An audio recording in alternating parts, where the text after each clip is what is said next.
External migration in the EU means migration from countries outside the European Union, so third countries, as opposed to free movement of persons or EU migration, intra-EU migration, which refers instead to the movement of nationals of a member state to another member state within the European Union. A basic point to keep in mind in talking about migration in general, even before going to the European Union, is a person who is not a national of a state does not have a right to enter and reside in a state of which he doesn't have nationality. So states are entitled to regulate entry and admission within their territory. There is EU law regulating external migration, but to a limited extent. The regulation of migration, external migration, is a shared competence between the member states and the European Union.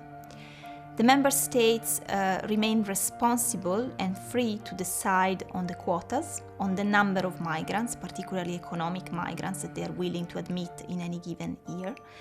And they are mostly free to regulate economic migration, so migration for employment purposes or for setting up businesses as they like. In any case, the vast majority of the regulation of migration from third countries remains at this point national law, and EU law is just a supplement to that. The UK has a very special deal with the European Union in terms of external migration. It has an opt-out from all the legislation on external migration. This means, in principle, the UK does not participate in the adoption of relevant legislation, and it is not bound by relevant legislation. However, it can pick and choose, so it can decide to opt into a specific directive or regulation when it thinks that this is in the interest of the country. Yeah, external migration, it's quite important for a country. Actually, in Spain, we have a lot of migrants people from South America, and that helped the economy in the sense of creating jobs or taking the jobs that weren't taken by the Spaniards.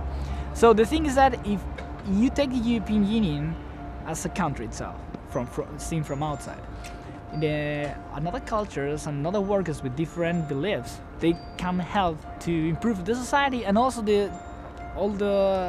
how can I say, enrich the society?